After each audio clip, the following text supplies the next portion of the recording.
Caitlin Clark is hurt. She's going to miss games for the first time in her WNBA career. She's got a quad strain, left quad strain. Uh-oh. Time for Wapner. 2 weeks out. Hasn't missed any games. Let's talk some business here for a minute, if you don't mind. Let's talk about the fact that Caitlin Clark is not playing tomorrow night in Baltimore against the Van Morrison Mystics. Let's talk about the fact that the Mystics decided, hey, we have an idea. Let's move the game. Everybody was moving Caitlin Clark games to bigger facilities because everyone was selling tickets. There were ratings. It was a ratings bonanza. Now with Caitlin Clark not playing, what do? Well, when you change your situs, guess what? You can't change it back. All these people bought tickets expecting to see Caitlin Clark. Now they're not going to see Caitlin Clark. And if the WNBA does what Major League Soccer did, it will be an embarrassment. And I will bet you dollars to donuts they do not. You know what I'm talking about. You know what I'm talking about. When Lionel Messi of Inter Miami is going to play a road game and there's 75,000 people buying tickets to watch him, and then he doesn't dress, or he dresses but he doesn't play, and the home team says, oh, I'm so sorry. I will give you a free ticket to a future game. I will give you a free hot dog and a Coke. I will do something to make it feel right because you expected Messi. Do you think the WNBA is going to do that for Caitlin Clark? God, they better not. They better not. Because you can't do that for Caitlin Clark and then tell me that the WNBA is healthy with increasing franchise valuations.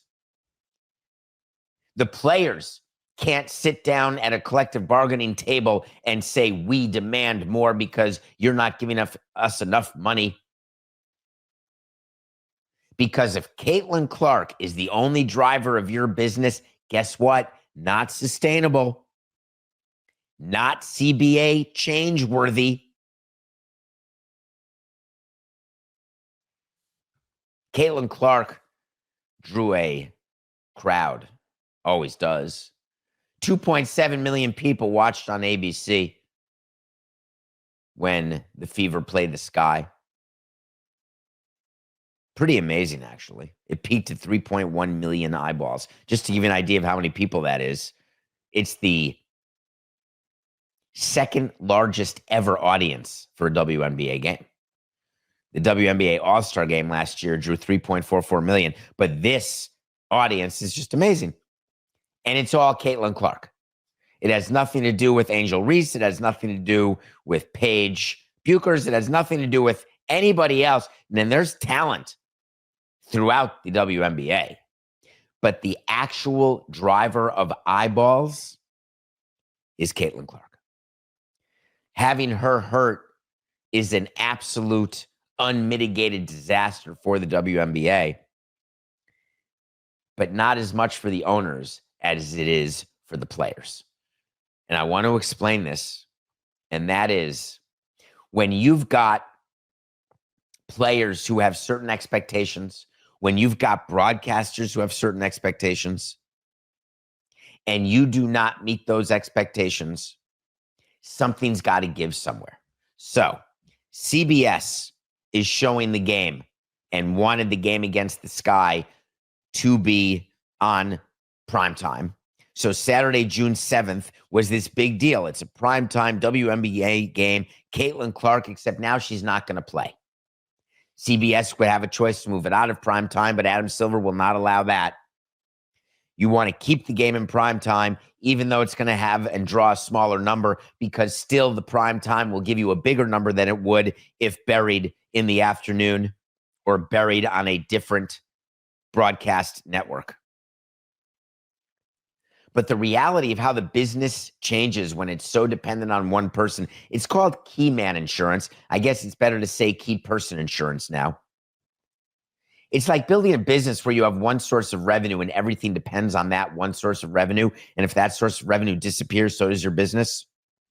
Or it's like building a business where only one person knows how to do something that's necessary for your business. And if that person quits, gets run over by a bus, or just decides not to come back to work the next day, or becomes ineffective, and your whole business model changes, You cannot run a business that way.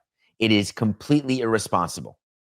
You want to know why there's got to be training, professional development, and backup plans and redundancies in every business? It's to protect against the concept of a key man. Even with us, Coca, we do nothing personal. It's us. And with that, if I'm not around, there's nothing personal. How does Meadowlark protect itself against that? The way you protect yourself against that is there are certain numbers that nothing personal does. And if a replacement for me, because I quit, I'm unavailable, I get run over by a bus, God forbid, whatever happens, there will be someone in a chair doing a show, and whatever is the difference in the numbers that person gets versus what I got, that is what gets refunded to a sponsor. Or the reality is that sponsors would leave and the show would just disappear. When you have a league so dependent on a player, you try to build up other players. You're promoting other players. You're trying to make it so it's not so universally required for Caitlin Clark to be involved to hit a good number. It just hasn't worked so far. The argument that people have made to me about the WNBA is, oh, David, you're wrong. The bottom has really increased. The non-Caitlin Clark games are bigger than the non-Caitlin Clark games from 2 years ago. They're bigger this year. There's been all boats rising with the Caitlin Clark tide. I hear you and I feel you, but it doesn't translate. It doesn't translate to bigger broadcast deals. The broadcast deal they have now, straight from the NBA, period.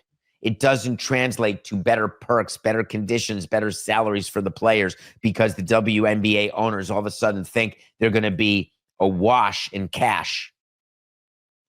It doesn't matter that the New York Liberty were just valued at a huge number because they sold a little piece of equity, and all of a sudden it would indicate that the WNBA franchise valuations are going up like a skyrocket. None of that matters. None of that is accurate.